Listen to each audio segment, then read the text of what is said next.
Welcome to the Encore Audio Archives YouTube channel. I'm Taper Dave, and this is my channel. I've uploaded hundreds of talks here that I've recorded at meetings in West LA, and I've also recorded conventions starting in 2013. I've got a bunch of those up. And Walt and Mary Murray, the original owners of Encore Audio Archives, started the company in the 80s, and Walt recorded Joe and Charlie's and a bunch of stuff down in Vista, California. My sobriety date is June 20th of 1994.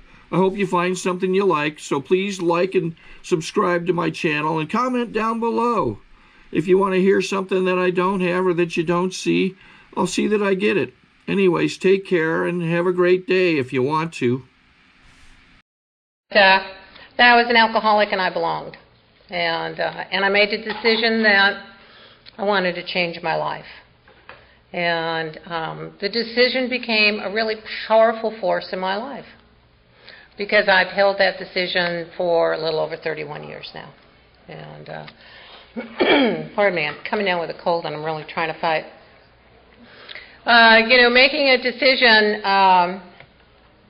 is something that holds true in an afterthought rather than a forethought. I've made a lot of decisions in my life, and sometimes they held true and sometimes they have not. But this one did, and I made a decision to become part of the convention.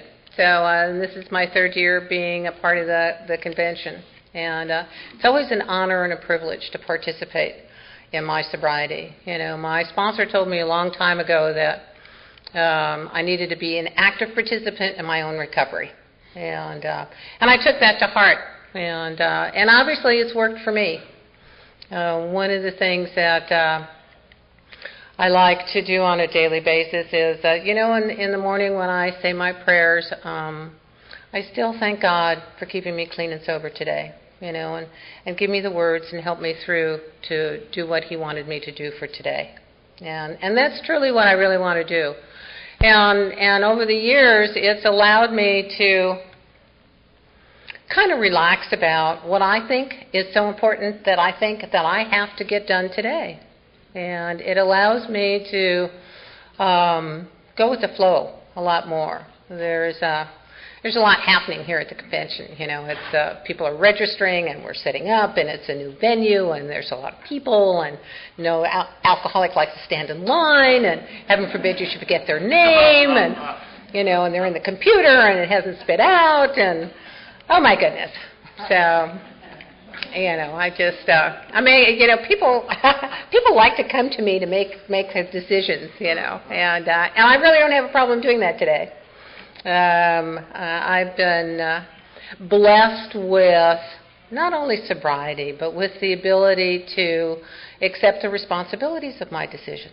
I've learned in Alcoholics Anonymous that I had to be responsible for my behavior.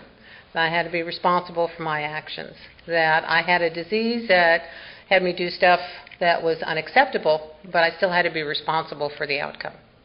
And that's why 8, 9, and 10 are so valuable. After a while, I just am tired of screwing up too badly, because I just am so tired of making amends all the time. So anyway, I'm done.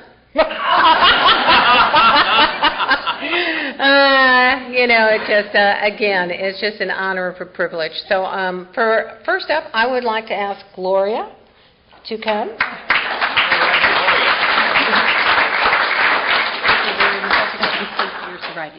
Okay, thank you. My name is Gloria, and I'm a grateful, recovering alcoholic. Hey, Gloria. My sobriety date is October the 21st, 1957. Tomorrow, birthday. Thank you. I had the privilege of becoming a part of this program in Michigan. And, today I consider it an honor anytime that I have an opportunity to participate in another 12-step meeting, AA meeting, and realizing that in this coming to believe process, I have to look back on the day that I came into this program, that, basically we didn't volunteer to take these steps, It was so sick and tired of being so sick and tired. And I know at that first meeting I went to, there was only 3 women that was in the program at that time. And they told me that you didn't have to die in this disease. They told me there was a solution. They told me I didn't have to keep hurting and suffering with this disease, that there was a way out. And I am eternally grateful to those people that was there. I know at meetings often we say the new person is the most important person here, and they are, because they are the lifeline of the program. But I thank God for those that stayed, because when my heart was crying out for help, they were there to open the door and welcome me in. So I thank God for those people that stayed, the old-timers, as they say, that was here when we needed them the most. The greatest privilege I feel I've ever had is that I had an opportunity in Toronto to be in a meeting where Bill Wilson and Lois and some of that first 100 people were there. And at that particular meeting, Bill Wilson had us do something very unusual that I haven't saw happen in AA since. He had us all stand up and hold hands, and it must have been about 5,000 people in that arena that day. And he had us share in a song. And the song he had us share in, it's no secret what God can do. What He done for others, He can do for you. And he said this is the hope that he had for AA, for this fellowship. And he also said, what I heard here tonight, that we are responsible. Wherever, anyone, anywhere need help, that he want the AA hands to be there. For this, we are responsible. And from this dedication, it's all of the rest of the 12-step programs have grown from this mothership of Alcoholics Anonymous. That pledge that he had us make, it has really moved over the whole nation. I look out today and the days that I have, that I travel to different meetings, and I see that hope, that dream that came true. Because in that auditorium that day, none of us, no one there had the anticipation that this program would grow and become the program that it is today.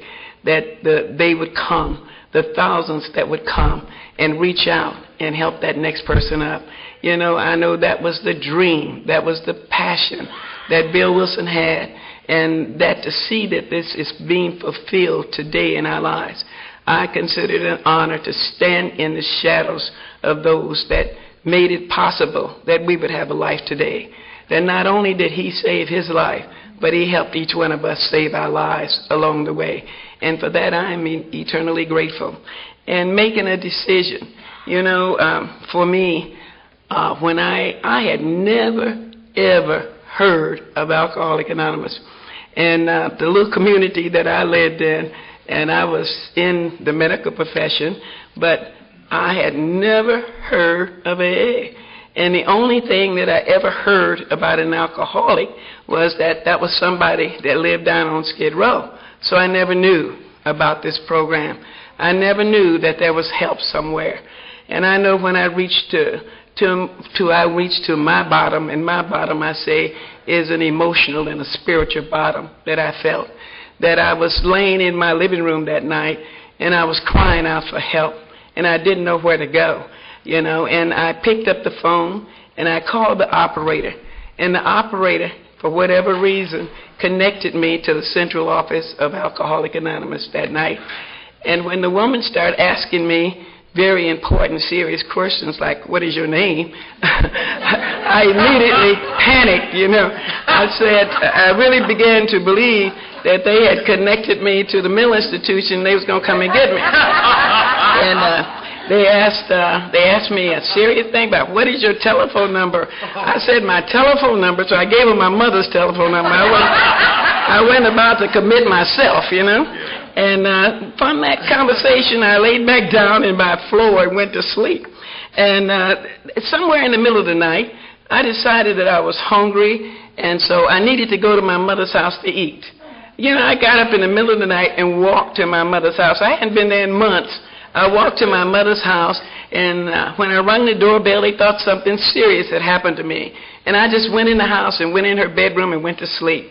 And you know, the next morning, she woke me up, and she said, "You got a telephone call." I said, "A telephone call? Who would know that I was here?" I didn't know that I was going to be here, right? And so she came back. She said, "It's a lady, and her name is Ida, and she says she's from Alcoholics Anonymous." She suggested that I get up and take the call. When I went to the telephone, and the lady was so nice. She was telling me about all these meetings and all this stuff, you know, and she was so nice. I thought I'd do her a favor and go to that meeting she kept telling me about. So she came, she picked me up, and I went to that meeting.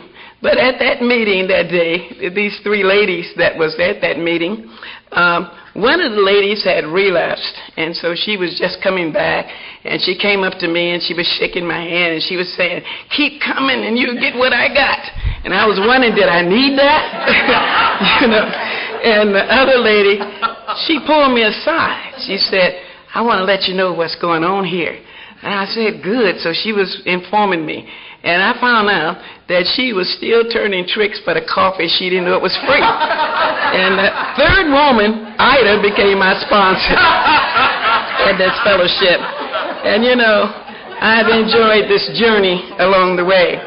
I know sometimes when we talk about these principles of recovery, you know, sometimes we think that coming to the meetings is all I need. Coming to the meetings is essential for us.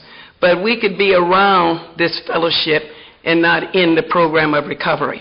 You know, a lot of times we can come here and do time in the fellowship rather than do the program of recovery. And so each one of these steps for me, on step one, about making that admission and realizing that, you know, I was powerless over alcohol, that my life had become unmanageable. Actually, I used or drank because my life was unmanageable. My life was out of control. I drank to fix myself. I thought it would make me feel better. So I thought alcohol was the solution to my problem. But, you know, as we drank, it became the major problem in my life. And, you know, they explained to me that alcohol is only a symptom of what's wrong with us. And sometimes we just think, well, you know, I'm not drinking. I'm all right now. You know, got a little job, got Tom or Mary back in my life. I got it going on. We forget the second half of the first step about that unmanageability and about this program. These steps is our treatment for this disease. And we just, you know, people talk about, I'm working the steps. I say, what steps are you working? I'm working 1, 2, and 3. But actually, we experience these steps. It's not about working them. It's an experience. I experienced what unmanageability meant to me. I experienced being powerless. I had to accept, and we need to accept, this is a disease. We don't even have the privilege of being drunks. We have a disease. You know, if you sit down and drink with a non-alcoholic, and they drink an ounce of alcohol, within an hour, their body has metabolized that. As an alcoholic, I sit down, I drink an ounce of alcohol. Within an hour, I want to run. You know, 1 is too many and 1,000 really is not enough. We have a disease that's treatable. But the treatment is in the principles of recovery. You know, the rooms is our support system. But the treatment for this disease, the threefold treatment, lies in the steps. And I know that on step 1, after I had to surrender on step 1, I had to surrender to these principles of recovery. And on step 2, I had to come to believe that was an experience. Well, anyway, from the result of that, I made a decision. And I like to just close. I want to talk about the little boy, and his father was babysitting with him, and it was during the football season like now. And the father wanted to watch the game in peace, and the little boy wanted to play. So the father said, well, what can I do to this son? What can I do with him so I can enjoy my game in peace? He looked on the wall and he saw the map of the world. So he got a brilliant plan. He took the map of the world down, tore it into a lot of little pieces, and he gave it to his son. He said, "Son, put the world back together again, and Daddy would play with you." And the little boy said, "Okay." He grabbed the pieces, left the room. He was gone about 10 minutes, and he was back. He had the world together. And his father said to him, "Son, how did you manage to put the world together so quickly?" And the little boy said, "Well, Daddy, on the back of the map of the world was a picture of a man. When I put the world together, when I put the man together, his world came together." If we will apply these principles, our life comes together. And the priorities, Mother Teresa gave us something, and it was, people are often unreasonable, illogical, and self-centered. Forgive them anyway. People may accuse you of selfish and ulterior motives. Be kind anyway.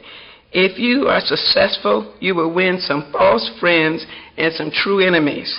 Succeed anyway. If you are honest and frank, people may cheat you. Be honest and frank anyway. What you spend years building, someone could destroy overnight, but build anyway. If you find serenity and happiness, they may be jealous. Be happy anyway. What you do today, people will often forget tomorrow. Do good anyway. Give the world the best you have, and it may never be enough, but give the world the best you have anyway. You see, in the final analysis, it's simply between you and God. It is never between you and them anyway. My name is Gloria, and I'm a grateful recovering alcoholic.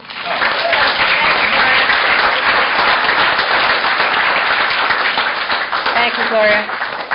Okay, Jim, would you come up and share with us? All right. And don't forget your sobriety date, please. Okay. Thank you. Almost forget everything.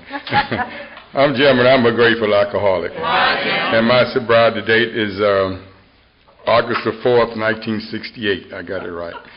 And I'm scared to death up here because she said I'm with these heavy weights up here. Oh, man, these guys are too heavy for me. But Ted always saved me. He's been saving me. I always go to him, and all he does is laugh at me. Ha, ha. Well, that seemed to calm me down, you know. That I didn't make the decision to come to Alcoholics Anonymous. My wife, a lawyer, made it for me, you know.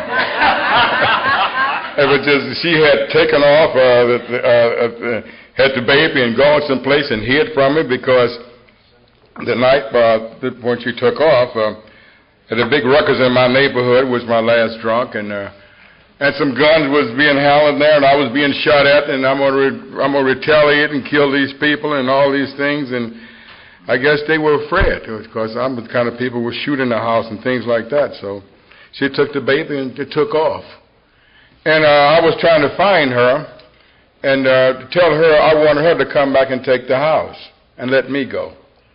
Because at that time in my life, I said, I'm not going to be able to stop drinking.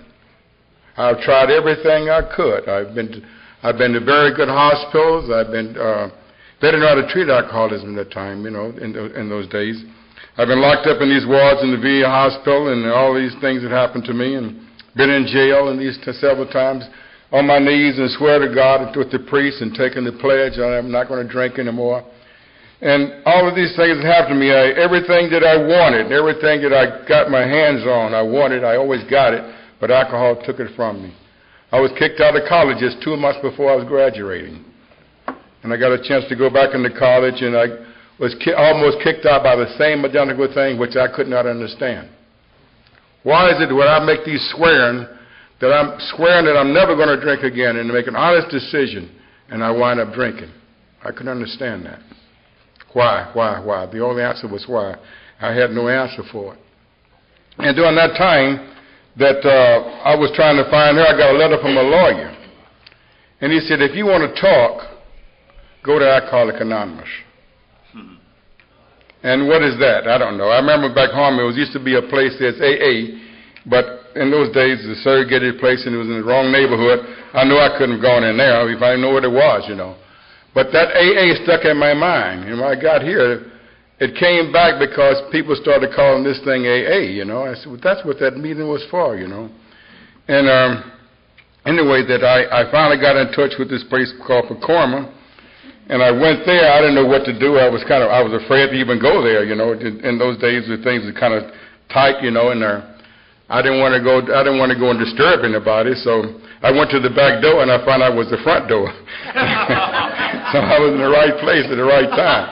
I met this little lady. She came up, can I help you? Well, I said, I'm looking for alcoholic. You're in the right place. She took me over, introduced me to 3 guys at a table. Well, John was at that meeting, I'm sure, that night, because he'd been knowing me from day one.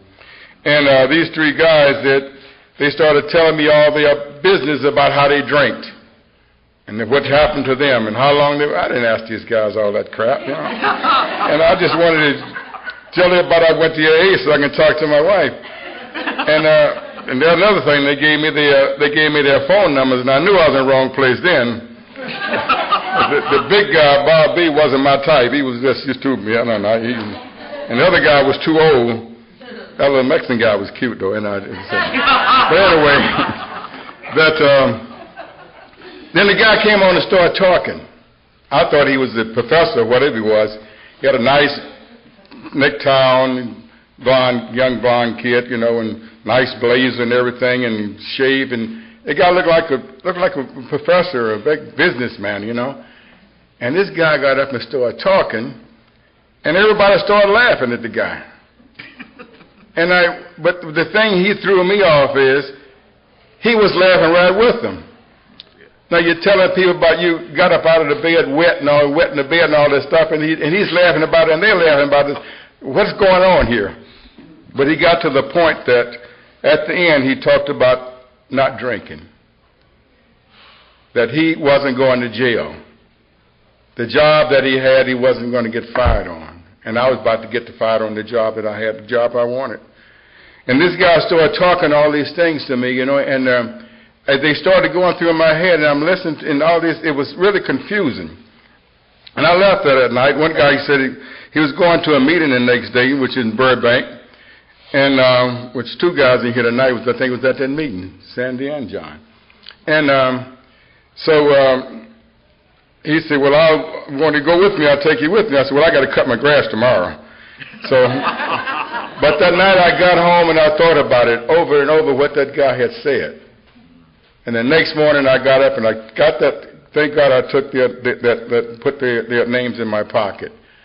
And I called this guy. I said, if you're going to that place wherever you're going, he said, yeah. And I says, will you take me with you? He said, we'll come by and pick you. I gave him my address. He came, picked me up, and picked up another guy named Cal T, and we went down to Burbank. And at that meeting, like a Norm Alpha talk about the old jelly donut they give you, the shaky eye, they gave me the jelly donut and a cup of coffee, and I'm sitting. So, but this other guy, the guy who drove me down there, Bob B, he came up with a card. And he said, look at these and answer these questions. They're only for you. Nobody's going to see these. You don't have to tell anybody about it. And for the first time in my life that I ever known anything about, I was honest with my own self. I'd never been that way in my whole life. I always tried to talk myself, lie to myself. But this time I read those cards and answered 19 of those questions. And he said, when you finish, look on the back. And I looked at it, and it says, you're an alcoholic, and that's the way he put it to me. And I said, that is what's wrong with me. I'm an alcoholic, and I jumped up, I'm an alcoholic, and everybody laughed. Like, you the only one don't know that, Jim. And that was the decision that I made then, and I don't know, it was shaky.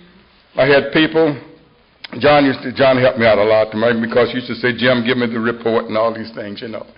But I made a decision that I'm going to go to this place as long as I can go. And I'm going to go to these meetings every time I get a chance.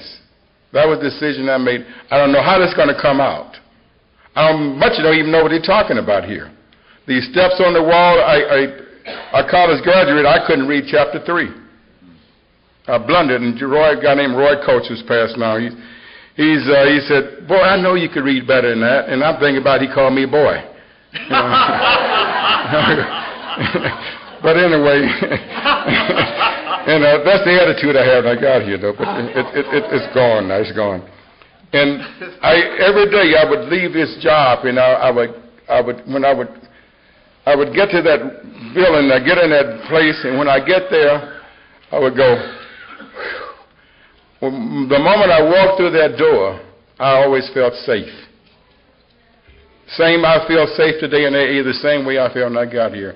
Among you people today, my friends here, I'm safe. No, I know I'm safe tonight, you know. There are people in here who don't know me today. Some of them don't even know from the first time you saw me. But if I need you at 3 o'clock in the morning, I'm sure I could count on you. This is the thing that I find on this program, that people go to the length to help you. And one of my dearest person I followed all my life, because I was most afraid of her, Doris Coates. She's died as well. She died. And she went through 2 husbands, but the other one got her, you know. He outlived her. But she used to tell us, that this program works for us, and that we could live if we live. And she talked to me quite a bit, and she was a very instrumental person getting me this way, And I could go to her and talk to her, and see what had happened. That I started to listen to these people, and these steps, what they read all the time. I think I'm gonna look at these steps, and I got the first step, and it said life is unmanageable, and I thought about that. My life has been unmanageable. My life has been unmanageable. All my life has been unmanageable. From day one, my life was unmanageable. I had a hang up in my life. The day I was born on the wrong day. I was born on February 29th. And I didn't get a birthday for 4 years. So I automatically started off different. And these are the things that all my life, and so how I'm going to straighten my life out here. But these people were telling me if I just keep coming back. And I would, I believe them so much that if they told me to go stand on my head on that corner, or stand on my head, that you could stay here, and I would have tried it. And since I've been here, this is what, my 38th year, and life is still good, and thank you. All right.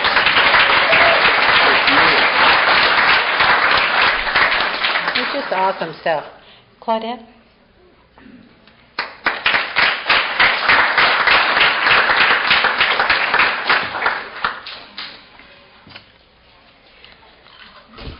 I'm Claudette, and I'm a very grateful alcoholic. Hi, Claudette. I'm grateful to God for giving Bill and Dr. Bob the wisdom to put together a program that helped me come to a place where I finally was able to make a decision. When I first came to Alcoholics Anonymous, I did not make a decision to commit to the program. I had made a decision to divorce my husband. And so I went out into the yard. He was doing some yard work, and I sort of presented this to him. I said, I think that you and I should just separate while we're still friends. And he said, I think you better come up with another idea. So I went inside, and I thought, and I thought, and I thought, and like the little light went on over my head, and I thought, I think I'll call. That's it. That's to remind you to say your sobriety date. Oh, my sobriety date. July 18, 1976. All right.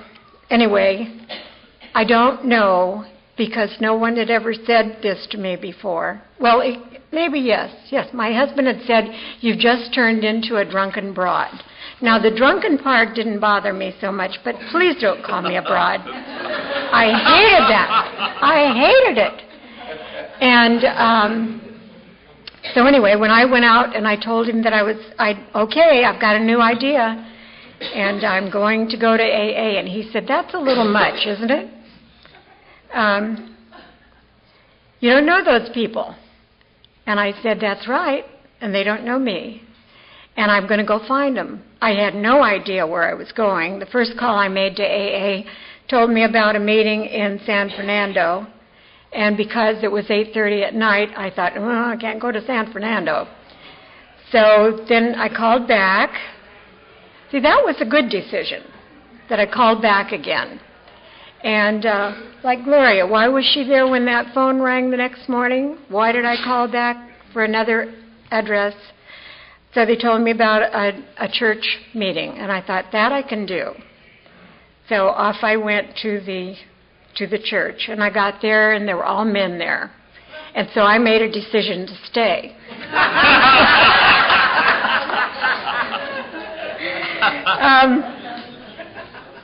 Actually, I thought it was really pretty good. It was a question and answer meeting that night, and what we did is we scribbled these little questions down on a basket, and we passed it around, and everybody came up with an answer to the questions. And my question was, how can you stop drinking when the person that you live with drinks on a daily basis? And the answer that came back to me was, don't project, because you never know. And I thought, this is going to be impossible. This is just not going to be doable.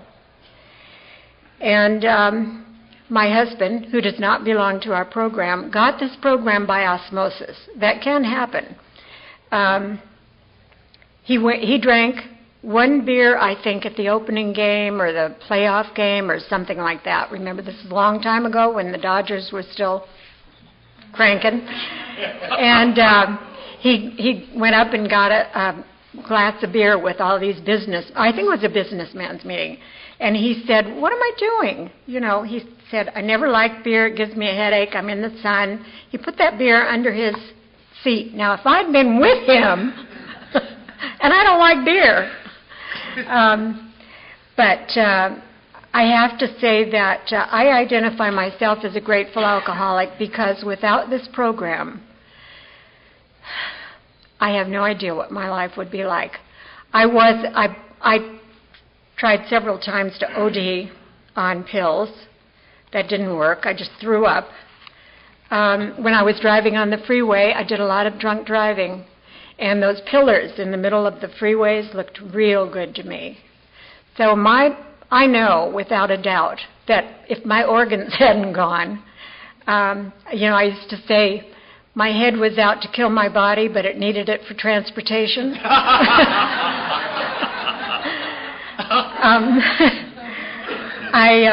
I have no idea what my life or the life of my family would be like because I have sober members in my family from the experience and the example that I got to be to them. And for that, I am so very grateful. I'm humbled and I'm honored to be here tonight and speaking. 30 years, I said to my daughter today that I was going to go to the Oldtimers meeting, and she says, that sounds pretty decrepit. And I said, yeah, I hadn't thought about that. You think about, Oldtimers. But I said, that's what you get to be when you hang around long enough and you don't drink and you don't die. You get to be an old-timer. And we have quite a pride in being old-timers. You know, there's nothing wrong with that when you know that you've made a commitment to turn your life around. All the things that I had in my life before, I asked one of the fellows that probably a lot of you know, Jack and Al were very close friends of mine when I first got sober in the San Fernando Valley. And I asked Jack one night, I said, how do you get rid of old ideas? I thought, ideas are there. They don't go away. And he said, you replace them with new ones. And that's what I did. Because on the next day, I got up, and that day I made a decision to go to a meeting. I went to the Superior Street meeting that night. And I started out looking for that meeting about an hour early because I didn't want to be late. I wanted to be there, and I wanted to get to know these people. And that night I met Beverly. She was sitting next to me. And she looked at me, and she said, are you an alcoholic? And I broke down in tears, and I said, oh, God, I think I am. And she said, well, we're going to go have coffee afterwards. And I said, I can't do that. I got to go home. I got to go home and tell my husband I'm an alcoholic. Now, he lives with me 24 hours a day. But the speaker before me said, he jumped up and said, I'm an alcoholic. I was so grateful to find out that I was only an alcoholic instead of all those other horrible things that I thought I was. I used to turn my mirror to me coming home from Hollywood, which is where I had more than a couple sips, and scream all the ugly things. I didn't call myself a broad, though. Nobody could have called me worse names than I called myself because I knew me. You know, we can tell our stories, we can confess, we can take our fourth step and our fifth step, but we still know all those other things that may not ever come to the surface. They lay there with us. And for that, I'm so grateful. I am eternally grateful that I found Alcoholics Anonymous, found wonderful people like all of you, and God bless you, each and every one. Keep coming back. All right.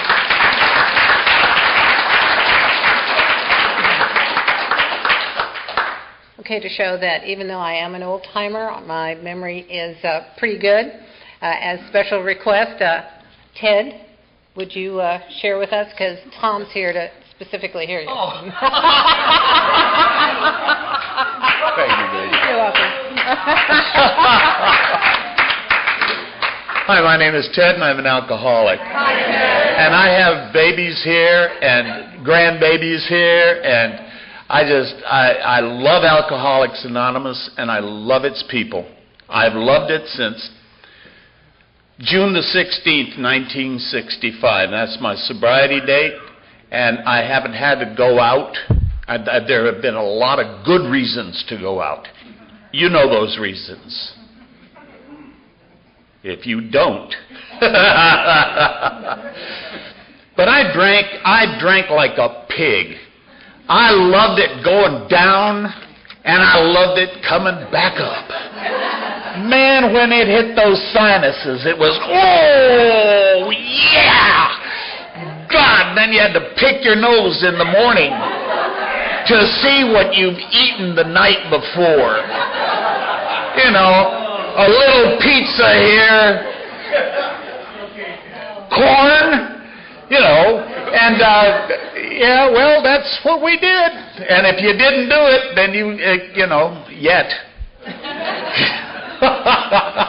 I was one of those drunks that I had to concede to my innermost self that I was an alcoholic.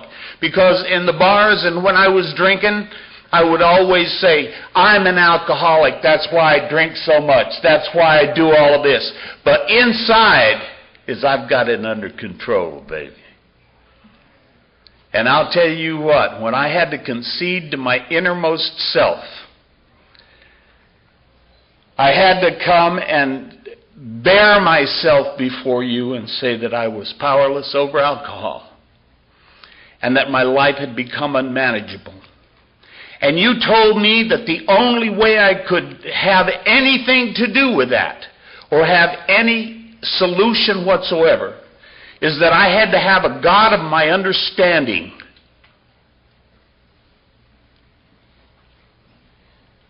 And today, I found a God that I don't understand, but that God understands me. And that's my understanding of God. And a fellow of mine told me a joke not too long ago. There were these two little kids, one black kid and one white kid. And they started in catechism saying, God is white. No, God's not white. God's black. No, God's white. No, God's black. High school. God's white. God's black. No, no, no. God's black. God's white. And they just kept it on through the service, through working, through their adult life. They're old men sitting there playing chess, arguing whether God was black or white. And they finally died. And God went to St. Peter. And they said, St. Peter, we have been arguing all of our lives. Is God black or is God white? He says, well, I'll tell you, why don't you ask him? Here he comes. And God went, hola amigos, ¿cómo están?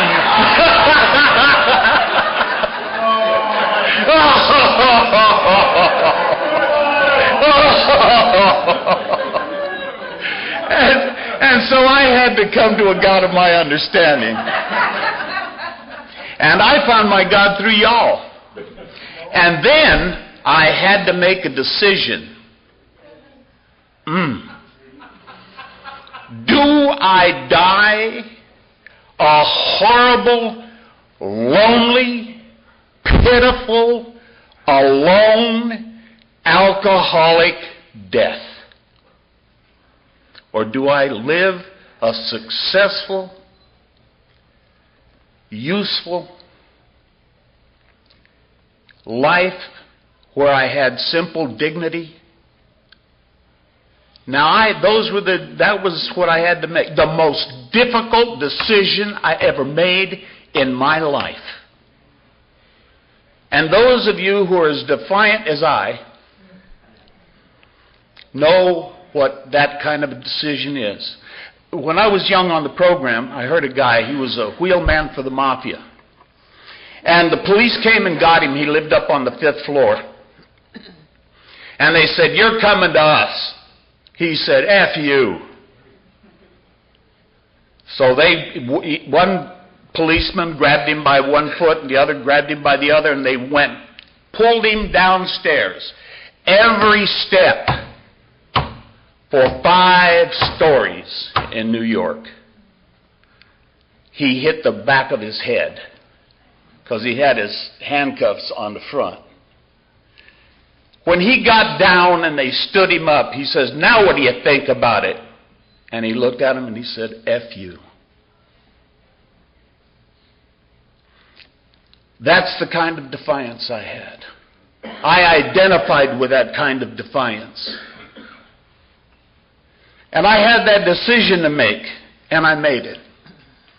And I asked a friend of mine outside of the Sylvan and Cedros meeting, and his name was Bobby Earl. And Bobby had just taken his 3rd step with Chuck Chamberlain. And I said, how'd you do it, Bobby? And he said, this is the way we did it. Get on your knees. I got on my knees. We said the 3rd step prayer. And he stood up and he says, you don't ever have to drink again as long as you live, one day at a time. And all of a sudden I felt free. I wasn't free, but I felt kind of different. And then I was 26 or 27 years on the program because I continued to do those steps. Hi, Shawnee and Vic. They came in from Las Vegas, and we've got Scotty over here from New York, and we have Tom over here from Florida. You know, I feel like Clancy, for Christ's sake. And every one of them was a loser until they came to me.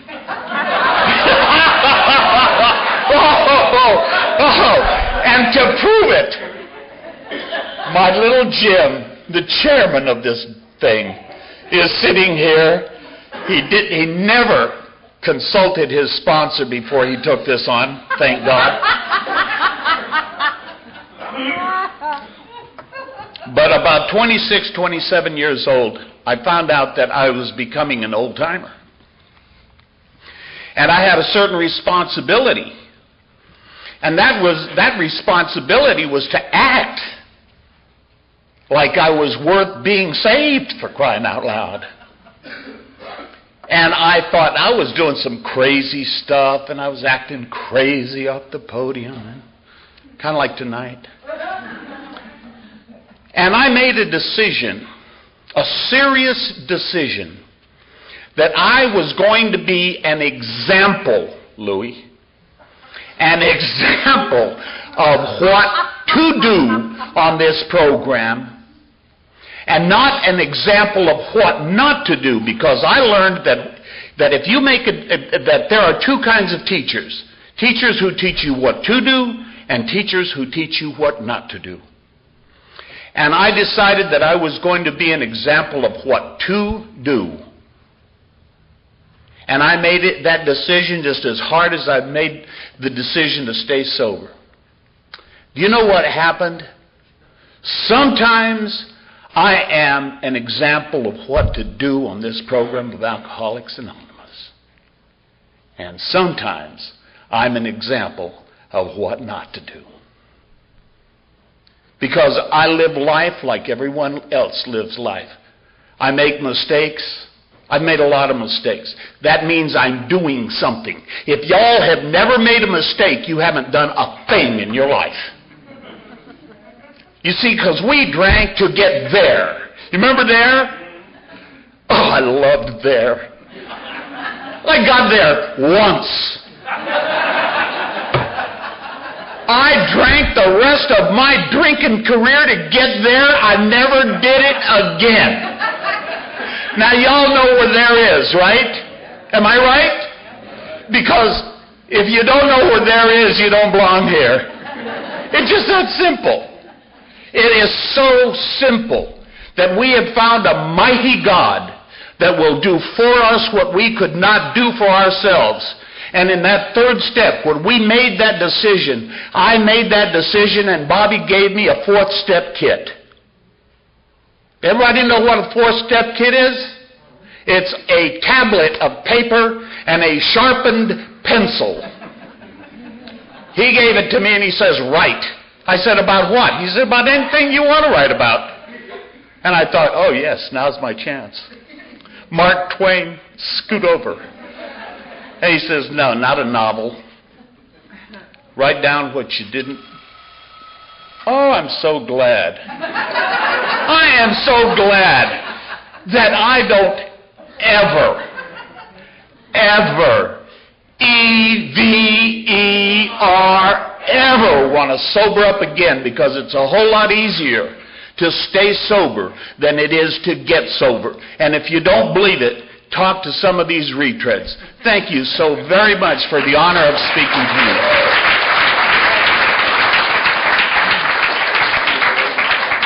Thank you, Ted.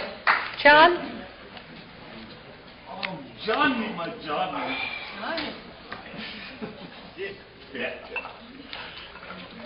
Thank you. Don't forget your smart name. Hi, I'm John Bowman. I'm a unhyphenated alcoholic. Well, hi, John. Honored to be here tonight. You've heard of great and grand decisions that have been made by the speakers before me, and I'm not going to go in that direction. I'm going to go with the little decisions that I've made. For 2 weeks, my wife and I have been cooped up in a 26-foot travel trailer on vacation without one fight. Whoa. That was a miracle.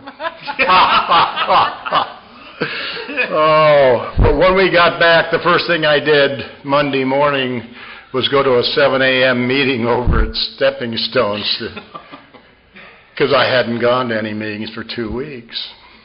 And I felt very comfortable there.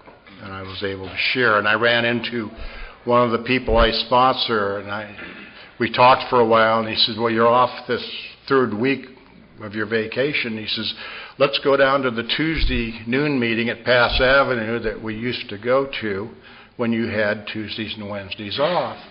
Because we always stopped at Chili John's down there in Burbank and loaded up on the good stuff, you know. If you haven't had chili at Chili John's, you haven't lived, you know. And so I said, sure, you know. Well, I also ran into another person I sponsor, and he was coming into the 9 o'clock meeting as I was leaving over there, and we made an arrangement to meet at 7 the next morning at the eye-opener meeting and go have breakfast. Now, that night, I did not sleep well at all.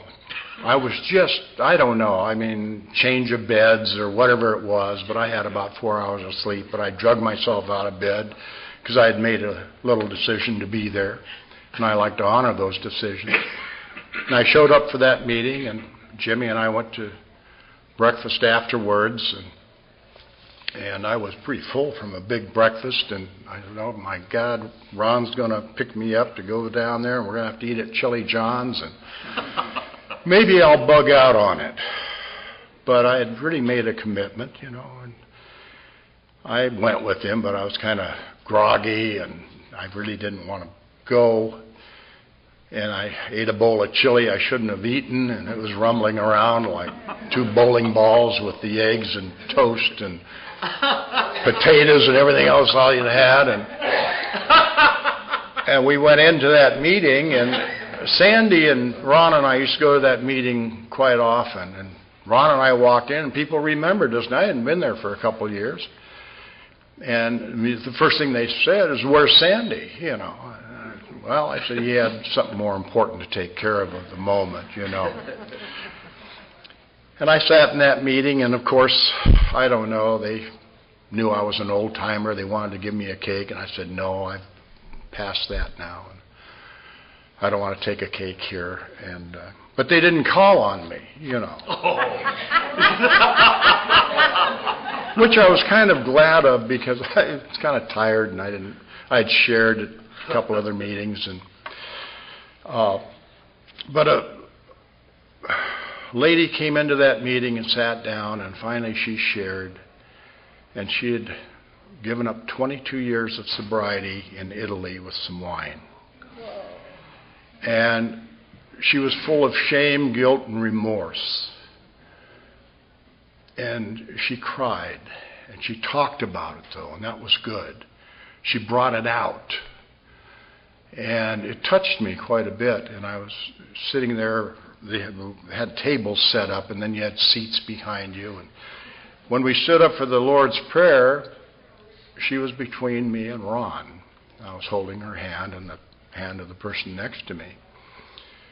And at the end of the Lord's Prayer, I just held on to her hand and turned to her, and I said, "It's going to be okay. They can't take the 22 years away from you, and you can start on another voyage with us." And she was crying, and she said, "Well, I just miss my sponsor so much." I said, "Who is your sponsor?" She said, "Jeannie V." I said, "Jeannie Vandervoort?" She says, "You know her?" I said, "Do I know her? She saved my life twice." Yeah. And she says, "Oh, God, tell me about it, and I'll share it with you." I was 13 months sober at the Burbank group, and they'd given me my Saturday night meeting back because that's when I started. And I took it from a little participation meeting, to a guest group speaker meeting. And I went after the best groups around. And about the 3rd week, I had the Brentwood group there. And Jeannie brought the Brentwood group. Now, I was pretty well organized. I ran things. It went my way or the highway. I got there early, made the coffee, set the room up, and when I gave my chairman's report, it was just orchestrated out. I didn't miss a trick. I'd been trained by Doris Coach. She never missed anything either. And the meeting was great. The Brentwood group just hit them. And after the meeting, I walked up to Jeannie and I said, "I want to thank you so much for bringing the group over here. It means so much to us at Burbank." And she smiled and she said, "John, I've never been in a more organized meeting in my life." And I thought, yeah. She says, "John, how long have you been sober?" I said, 13 months. She says, "Be careful, honey. We lose a lot in the 14th month." Instant resentment. But I wouldn't show her that. I thank you so much. And then we went to Page's after the meeting, and we were drinking coffee and eating ice cream, and I was just steaming inside. See, I'd made a commitment to stay sober for 1 year and prove the Burbank group that I could do it. Now I was going to give them all the finger and leave, And this was the night I thought I was going to give them the finger, because I was really racked. And I finally got out of Page's around midnight and started driving up I-5 and got off at Sheldon. And all that coffee hit me, and I thought, I can't make it 6 blocks home, because the outrigger was right there in Laurel Canyon. The cocktail sign was flashing. My home away from home. That's where I had my last drink. And I pulled right into my old parking spot. Now, I'm stone cold sober, full of resentment. And that room had been like the womb for me. And I opened the front door and walked in, and the first thing that hit me was stale smoke and stale booze, loud music. Do you realize how much we lose in hearing when we're drinking? I mean, that just... And that gorgeous carpeting was all cruddy and spilled on, and those red leather booths had tape holding them together. At this end of the bar, there was this guy about 30.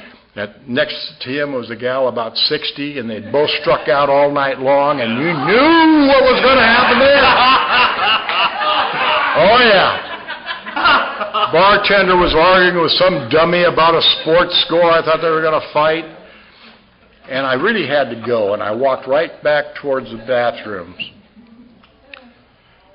And there's a bowling machine there, and I was pretty good on that thing, you know. And here's all my old buddies, you know. If you ever need anything, John, just call me. I walked by him. I haven't been there in 13 months, you know. Hi, John. Nobody said, where have you been? And God sent a message for me in that bathroom, because when I opened the door, somebody had newly puked wall to wall. Oh. I got back in my car, walked out of there, got in my car, drove home, and they had been pounding on me for a long time. Make a commitment for the rest of your life. What do you mean? I'm 31 years old. You want me to be sober until I'm 100? That night I got grateful. I got grateful for the resentment that Jeannie gave me, because I knew it was true, and I made that commitment that night. And that's held from that day till this. But we don't just stop living in Alcoholics Anonymous. And sometimes we go astray in our thinking process. When I approached 5 years of sobriety, I decided that it was time for John to get rich. I didn't pray about it. I didn't ask anybody about it. I just made some decisions with some other people to go into business. And after about 8 months in that business, when I met these guys, the leader of them, I said he was either the Billy Graham of the financial world or the best con man I had ever met. Well, you know what he was. He conned it. Whoa. Anyway, I'll tell you about the last decision. I was nuts, going through a divorce, going bankrupt, living in a 12-step house of recovery in which I had been on the founding board of directors of. And somebody called me up and said, you know, you got your insurance license, we need some enrollers. Well, but I needed money. So I went to the city of Pasadena and started trying to enroll some people in this program. And then they had this big meeting late in the afternoon, and the broker gave a critique of the day. And then he pointed me out that I had been much too aggressive, and he had had complaints about me. Hey, what are you talking about? Me aggressive? I'm so screwed up I can't be aggressive. Anyway, I got fired off that job first day. And I'm in Pasadena, alone, full of shame, guilt, and remorse. Everything gone out of my life. And I got in my car, and I didn't know where to go. And I turned the corner, and the Council of Alcoholism, Pasadena Council of Alcoholism office was right there. And I don't know, I just turned in. I guess I had sober feet and sober hands. I turned in, walked in, and I said to the lady in the front, she says, can I help you? I said, I need to talk to somebody. And she says, well, the director's very busy right now. And just then Jeannie walked out of the office. And I hadn't seen Jeannie in several years. And she looked at me and she says, what's the matter, John? She had remembered my name. And I said, I'm going crazy. She says, come in and sit down. She gave me a book to read. She said, I've got 2 hours of appointments, and then we'll spend some time together. And I sat in her office for 2 hours, and then we talked. And I walked out of there on the road to recovery from another dry drunk. You know, little decisions we make. Do we go here? Do we go there? It's not always the big ones. Alcoholics are great at big decisions. Yeah. Break a shoelace and they go. I shared those 2 stories with this lady. She was crying and she hugged me and she said, "Thank you so much." She said, "I've missed my sponsor so much since she died." I said, "I have too. But she'll always live on in our hearts, just like the people at both sides of me here that I know so well, have known for so many years. They always live in my heart." Thank you.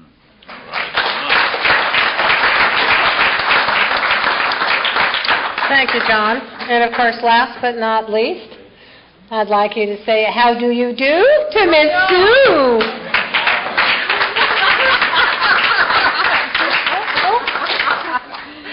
Damn, I thought I was going to get away with that. Hello, everybody. I'm an alcoholic, and my name is Sue. How do you do?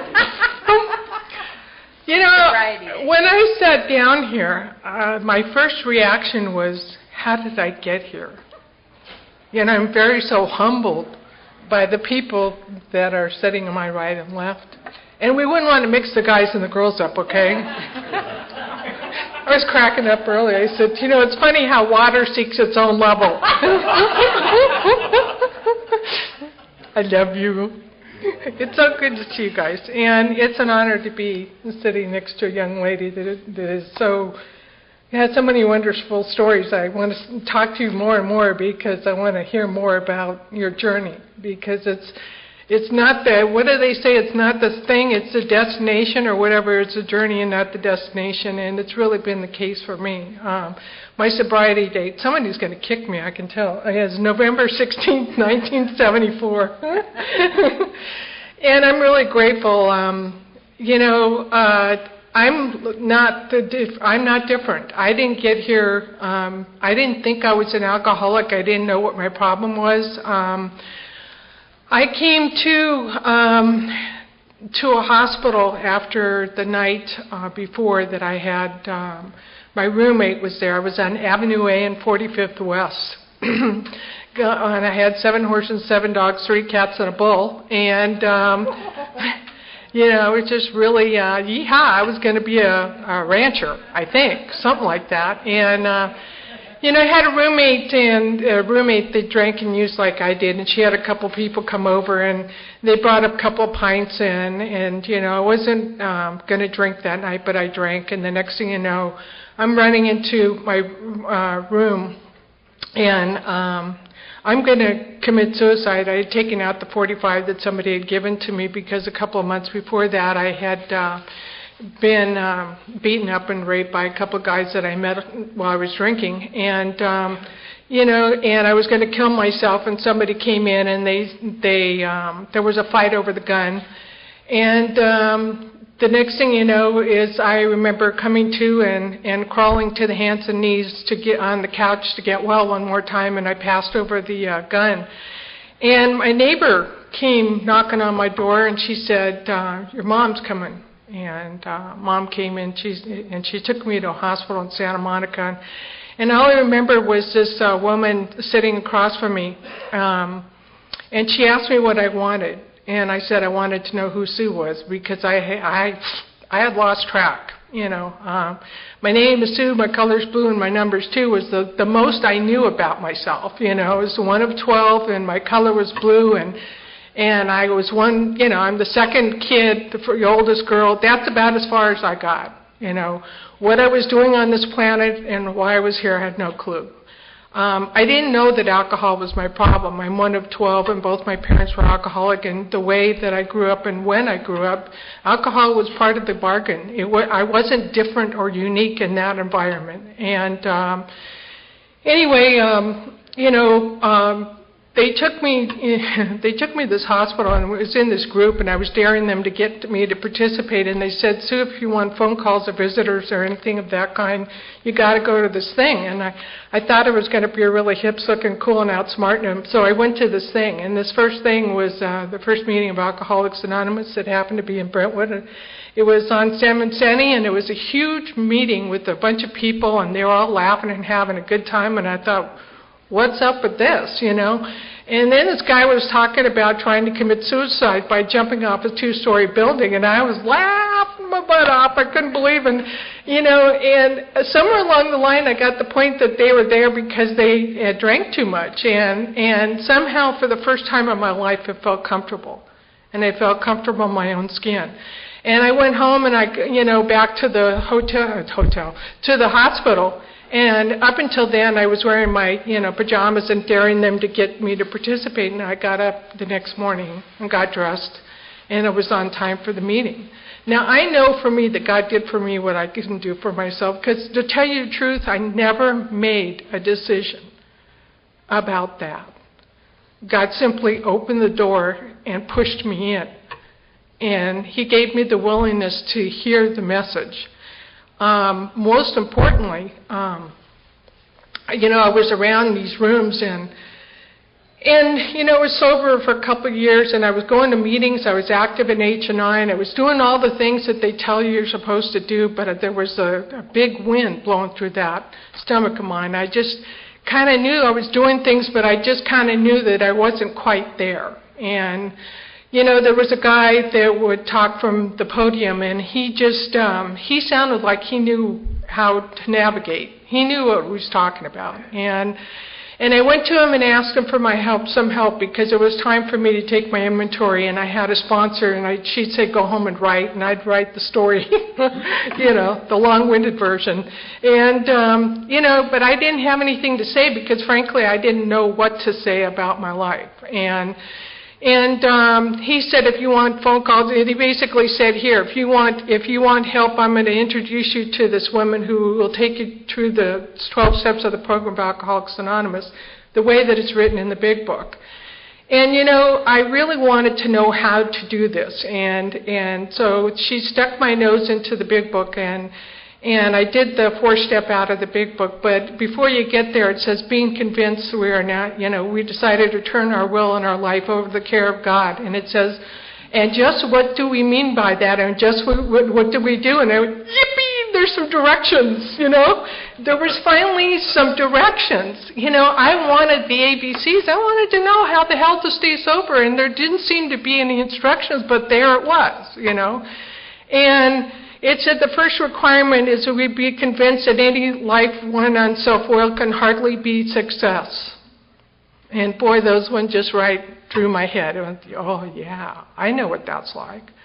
And it says we had moral and philosophical convictions galore, but we couldn't live up to them even though we tried. And those words, just right there. Because, I went to the right schools. I got the right things. I was driving the right car. I was doing all the things that I was supposed to do, but there was a big hole. And there was nothing, I didn't know that I had a problem with alcohol. And when I found out, then it was about how to stay sober. And I'm really grateful to people that went before me. Because like you were talking about the Oldtimers, if it wasn't for them. I mean, his name is Kenny Drake, and I'll be forever grateful to him, because he really didn't put up with a lot of my poop. And he introduced me, and he would give me the hardest time. But it was for the first time in my life that I knew somebody really loved me. Because he would say, just sit down and listen, kid, and this is what you're going to do today. And this is how you stay sober. And I really craved that kind of direction, because for the first time in my life it felt free. It seems to be such a paradox, to me, that in doing the things that I hated to do, I got the most freedom. And it was really working the 12 steps and make a decision to turn my will and my life over to the care of God. I was a little worried about that, because the God that I came into the doors of Alcoholics Anonymous was not the kind of God you wanted to have on your side. And they said, just make a decision. Just do that. Kind of like you make decision, turn left, right kind of thing. Just do it and go on. And it's, it says being convinced that we have to once follow by inventory. And it was in that inventory that I began to see how I really had been self-motivated and that I had tried to run the show and all of that. It was in the living of this program and doing of this program and applying this 12 steps that I got to see really what a great loving father I had. Because, there were so many times that I could have been killed. So many times. And there were so many times that I could have killed someone. Just don't know how many. And I have a really short story for you because it's really, we share experience, strength, and hope. And every experience that I've had has had a lot to do with my relationship with the higher power. Every single one of them. It hasn't been in the sitting around. It's been in the doing and in the staying sober. And many ups and downs, but it's in those ups and downs that I've developed that relationship with that higher power that I know that has, blessed me with sobriety. And I have this story, and the story goes like this. It was my brother Bob's birthday on, some of you may have already heard this, but I'm going to say it again. Brother Bob's birthday was October 2nd. I believe that was a Tuesday. And my sister Amy called from New York to wish him happy birthday at Old Dark 100 because she's in New York. And she didn't like the way he sounded, so she called my brother Mike. My brother Mike called Brother Bob because they're like this, and Brother Mike tried to talk to Bob to talk him into going to a doctor. But he didn't stop there. He decided that he better call my sister Marianne, because she's our medical person in the family, and that she might be able to talk him into going to the doctor because they really believed he was in trouble. So Marianne calls Bob and talks to Bob, and Bob definitely has a medical thing going on, and she's talking to Bob and convincing him to go to the doctors, or at least call. And Bob finally calls the doctor, and the doctor says, "You need to get to the hospital right now, right now." And Bob says, "Oh, okay, I'll drive myself," my brother. He lives in Castaic, and he's going to drive himself to the hospital. It happened to be his birthday. His best friend in the whole wide world calls him up and says, "Hi, Bob, happy birthday. Would you come help me with my garage thing?" And he says, "No, I can't. I'm driving myself to the hospital." He says, "What?" He says, No. Stay put. I'll come and get you." So Kevin comes and gets Bob. They take him to the hospital. They get there, they think he's having a heart attack. And they do the heart attack things and say, "Nope." But he has a pain in his leg. So they say, "Okay, we'll do an ultrasound." They do an ultrasound, and guess what they found? They found a blood clot. And then they said, "Well, if there's one, sometimes there's more, so we're going to do a CT scan." So they do a CT scan, and they find a blood clot on his lung. And we're talking to him, the families, Mike and Marianne and I are there with Bob. And we walk out while they're settling him into the room, and just as we take him out to his room, the doctor steps in front of the gurney and said, "Bob, if you did not come in today, you would have died." And we kept going, and he said it one more time. He said, "Bob, if you didn't come in today, you would have died." And we're all kind of laughing nervously, and he said, "I'm not kidding. If you hadn't come in today, you would have died." Now, here's what I know. It's Bob's birthday, so Amy calls from New York. It just happens to be Bob's birthday, so Amy calls from New York. She doesn't, let it slide. She calls Mike. Mike calls Bob. He doesn't let it slide, so he calls Marianne. Marianne calls Bob and convinces him to call the doctor.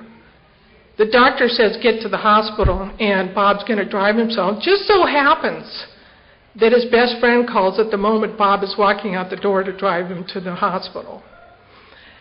Now, and all of that happened in that order. And what I know is if God can do that, if he can orchestrate Bob's birthday and blah, blah, blah, blah, blah, then, we have Bob. We get to have Bob for, another birthday. It happened to be his birthday, right? So Mike, who is, sober in the program, Marianne, who is in Al-Anon, and myself, we're sitting outside, and we tell the story. This is a family disease. It's a circle. There's no mistakes. If God can do all of that, He can certainly manage my life. I can. He can. I'll let Him. Thank you.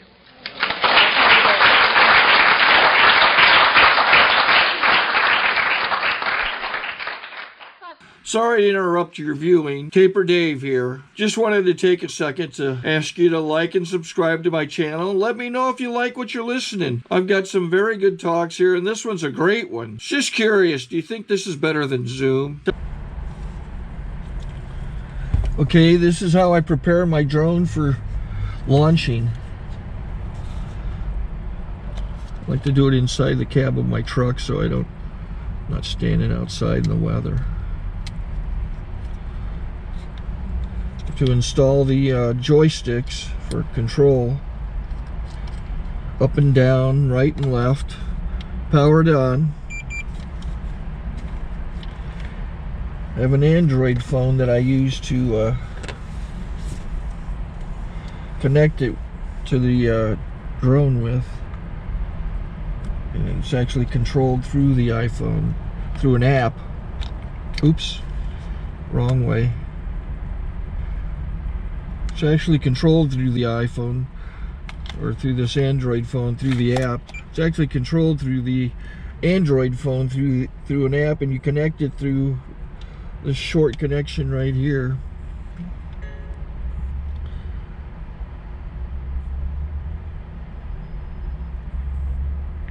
Remote control connected. Remote control's connected. So I pull out the drone. I have to extend the legs. Long legs extended first, then the short legs. Remove the gimbal protector. Set that aside, then power it on one short burst, then one long burst. I lay it down. So I have to go to calibrate. So the drone's not connected yet. It shows you here as this drone gets disconnected, even though the remote's powered on. So the drone has to establish it's connected. So I go into the app to calibration mode. First I'll calibrate the remote controller. Start calibration. Out, in, oop, out, in, up, down. And then this little wheel is to control the gimbal. So it's calibrated. Go to gimbal calibration, start calibration, and then it calibrates the gimbal. I don't know if that shows up. The gimbal's moving all over the place. Changes, you can see it on the video. And I'm calibrated to take off. It's acquired 7 satellites at the moment. There are 26 satellites up in the sky, which it has to acquire before you can take off. So it's connected. It's got enough satellites. This is white. I can go to press this little arrow button, swipe right to take off, and it would start the motors if I slid this to the right. But I'll wait till I get outside. Don't want to do it inside.